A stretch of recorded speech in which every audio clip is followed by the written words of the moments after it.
Assalamualaikum warahmatullahi wabarakatuh. Balik lagi di Markas Pinjol teman-teman ya.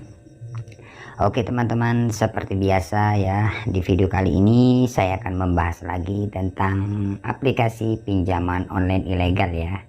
Karena masih banyak teman-teman kita yang saat ini telat bayar di pinjaman online ilegal itu yang masih kepanikan ya, terlalu berlebihan ya, atau ketakutan yang berlebihan seperti itu.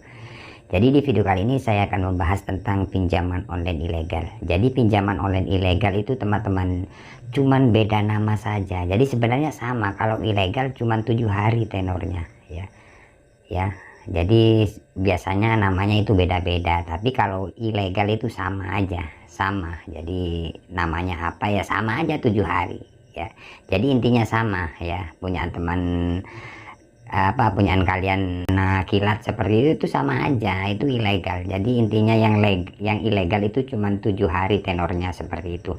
Jadi di video kali ini saya akan berbagi tentang gagal bayar di pinjaman online ilegal ya, karena masih banyak teman-teman kita yang saat ini terjerat di pinjaman online ilegal yang kepanikan. Oke teman-teman, buat teman-teman yang baru menemukan channel ini, jangan lupa tekan tombol subscribe-nya ya, agar kalian tidak ketinggalan info terbaru dari channel kami. Oke teman-teman, nah di sini saya banyak sekali pinjaman online ya, jadi ilegal legal sama aja. Jadi di sini saya tidak mengajarkan kalian untuk gagal bayar, tidak. Cuman di sini saya berbagi tentang gagal bayar pinjaman online, gak ilegal gak legal seperti itu. Karena banyak teman-teman yang bertanya tentang misalkan telat bayar atau gagal bayar seperti itu. Nah di sini saya berbagi sesuai pengalaman saya ya, dan teman-teman kita yang sering sharing sama saya seperti itu, yang sudah gabung. Jadi banyak teman-teman yang sharing setiap hari banyak. Jadi info dan sesuai pengalaman saya itu tetap saya bagikan buat teman-teman yang saat ini terjerat di pinjaman online. Oke, di sini banyak sekali pinjaman online ya. Jadi buat teman-teman yang saat ini mempunyai aplikasi seperti ini, misalkan kalian ingin bertanya-tanya, silahkan request seperti itu ya. Jadi saya akan menjelaskan ya, apakah ada cicilan pangannya, apakah sebar data, kan seperti itu ya. Oke, di video kali ini saya akan membahas tentang pinjaman online ilegal ya. Oke, di sini saya akan buka pinjaman online ilegal teman-teman ya. Jadi untuk pinjaman online ilegal itu ya intinya beda nama lah teman-teman ya. Kalau ilegal itu sama, tenornya cuma 7 hari teman-teman ya. Ya, jadi 7 hari. Jadi beda nama aja. Pokoknya ilegal 7 hari seperti itu. Jadi intinya pinjaman online ilegal itu ya 7 hari tenornya teman-teman. Jadi 7 hari ya. Ada yang pinjaman online beranak, di dalam aplikasi itu banyak sekali pinjaman. Kemudian ada yang cuma satu seperti itu. Itulah pinjaman online ilegal ya. Jadi ilegal itu pada intinya cuma 7 hari lah ya tenornya ya. Kalau kalian sudah 2 atau kurang 2 hari itu sudah diteror seperti itu kalau pinjaman online ilegal. Nah, di sini pinjaman online ilegal beranak yang ini teman-teman ya. Oke, langsung saja di sini saya ke pembayaran. Oke. Nah, ini teman-teman banyak sekali ya aplikasi yang sudah tidak dibayar ya. Nah, ini ilegal. Nah, jadi buat teman-teman ada yang seperti ini kah? Nah, ini banyak sekali. Ini sekitar 12 aplikasi teman-teman sudah tidak dibayar. Karena apa? Karena pinjaman online ini meresahkan ya. Yang pertama meresahkan kalau dari kami ya, kurang 2 hari kita sudah diobrak-abrik dengan cara ancam sebar data. Nah ya, kemudian akan menghubungi kontak-kontak yang ada di HP kita. Itulah cara-cara penagihan dari pinjaman online ya. Jadi seperti apa bang cara mengatasi misalkan kita mau jatuh tempo atau telat bayar di pinjaman online ilegal data kita agar tidak disebarluaskan ya. Yang pertama-tama kalian harus hadapi. Misalkan menghadapi seperti apa ya? Misalkan ada WA, pastinya kan di WA, di telepon seperti itu kan. Banyak teman-teman yang ketakutan karena apa? Di WA, di telepon terus menerus, kalian panik, takut, gak pernah respon. Nah itu data kalian bisa disebarluaskan ya. Contohnya bisa sampai dibikinin grup atau ke seluruh kontak, itu bisa terjadi karena pinjaman online ilegal memang seperti itu. Cara-cara penagihannya, misalkan kalian tidak bayar, itu kalian dipermalukan dengan cara sebar data ke seluruh kontak. Ya bisa saja ke sosial media, karena banyak yang sharing yang disebar ke sosial media kayak Facebook seperti itu teman. Di sini saya tidak menakut-nakuti kalian, bukan. Di sini saya cuma berbagi. Intinya cara menghadapinya ya kalian respon aja dengan baik ya, kemudian telepon.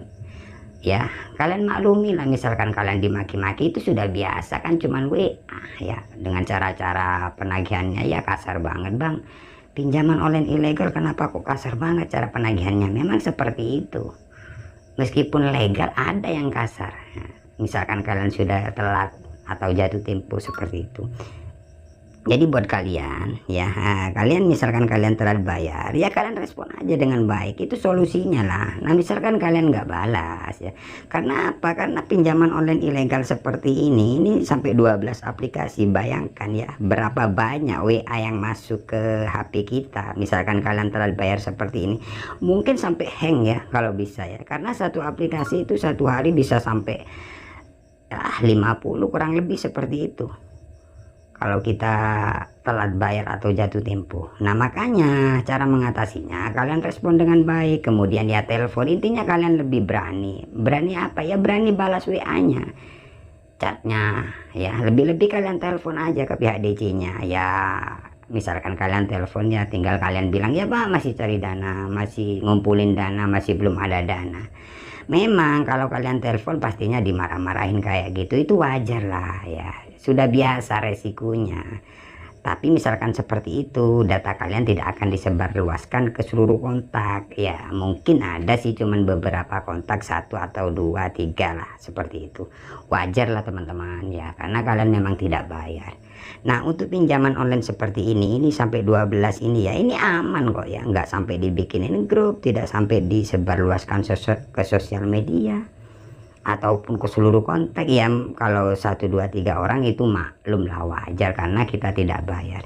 Nah pinjaman online ilegal yang seperti ini ya, karena banyak di channel saya yang gagal bayar pinjaman online beranak seperti ini yang tidak dibayar. Kenapa saya bilang? Karena ya meresahkan cara-cara penagihannya itu loh.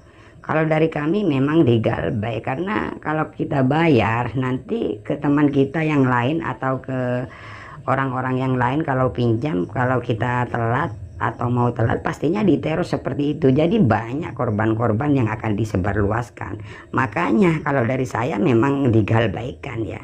Di sini saya tidak mengajarkan kalian untuk gagal bayar ya, karena ya hutang tetaplah hutang. Tapi kalau saya pribadi, pinjol yang meresahkan ya saya nggak bayar, apalagi yang sudah tidak berizin seperti ini ya, karena cuman resikonya data kita akan disebar ya. Mungkin foto-foto di galeri biasanya bisa diambil, tapi kalau dari saya kalian hadapi lebih berani itu tidak bakalan. Ataupun kalian data kalian disebarluaskan ke seluruh kontak ataupun dibikinin grup, itu tidak bakalan, asalkan kalian lebih berani ya. Masalah sebar data ya ada sih 1, 2, 3 orang teman-teman banyak yang gagal bayar. Bang saya sudah respon tapi tetap aja disebar, percuma. Nah kan ada kan sebagian ya. Kalau dari saya seperti itu karena cara saya seperti itu ya. Tapi misalkan teman-teman gagal seperti ini banyak ya, 1 aplikasi 2 aplikasi, misalkan kalian ganti nomor, nah itu dampaknya ke kontak kalian akan diteror terus menerus ya. Jadi akhirnya kontak kalian itu yang ada di HP kalian itu biasanya ya marah lah ya, karena tidak ikut pinjam diteror, ditelepon ya. Karena cara penagihan dari pinjaman online ilegal itu ya sepengalaman saya mengadu domba ya. Sebenarnya kita tidak mencantumkan, tapi penagihan dari pinjaman online ilegal biasanya ya nomor Anda dibuat jaminan hutang si A seperti itu. Nah mengadu domba. Tapi misalkan kontak kalian memahami ya enggak sih, enggak mungkin ribut ataupun komplain ya. Tapi misalkan teman kalian ada yang fanatik, nah itu bisa marah seperti itu. Makanya saya sering bilang, misalkan kalian telat bayar di pinjaman online ilegal ataupun memang niat gagal bayar, kalian respon aja dengan baik. Intinya diaktifkan nomor yang didaftarkan, kemudian kalian selalu merespon ya, kayak ada WA balas, kemudian telepon, seperti itu aja lah ya. Jadi intinya seperti itu teman-teman. Karena apa? Kalian bisa lihat di channel saya itu kan banyak pinjaman online ilegal ya, yang beranak, ada yang sampai 22, ada yang 5, ada yang 3, ada yang 12, tapi nyatanya aman kok. Ya, jadi buat teman-teman nggak usah takut, nggak usah panik. Memang cara-cara penagihan dari pinjaman online ilegal itu taunya neror ya. Misalkan kalian takut, itu semakin diteror ya. Misalkan kalian berani, dari pihak pinjol ilegalnya itu masih mikir karena kalian berani, karena dia ilegal bukan legal ya. Semakin Anda banyak yang melaporkan ke pihak OJK, semakin apa ya, semakin takut dari pinjaman online ilegal, karena ilegal takutnya digerebek lagi kayak kemarin-kemarin itu. Banyak yang melaporkan seperti itu teman-teman. Jadi intinya lebih berani seperti itu ya, gak usah takut. Percuma bang kalau kita balas, tetap aja disebar ya. Memang sih, tapi tidak ke seluruh kontak, cuman beberapa aja. Tapi misalkan kalian nggak membalas atau mengganti nomor, itu semakin banyak yang disebar seperti itu ya.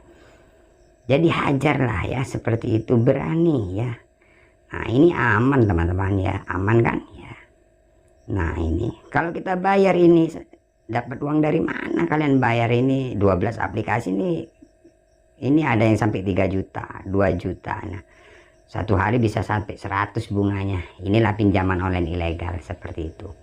Oke, semoga video ini bermanfaat buat sahabat-sahabatku yang di luar sana yang saat ini terjerat di pinjaman online ilegal ya. Jangan lupa like, komen, dan subscribe channel ini ya, agar channel ini semakin berkembang dan selalu memberikan info-info tentang seputar gagal bayar pinjaman online. Oke, saya akhiri. Assalamualaikum warahmatullahi wabarakatuh.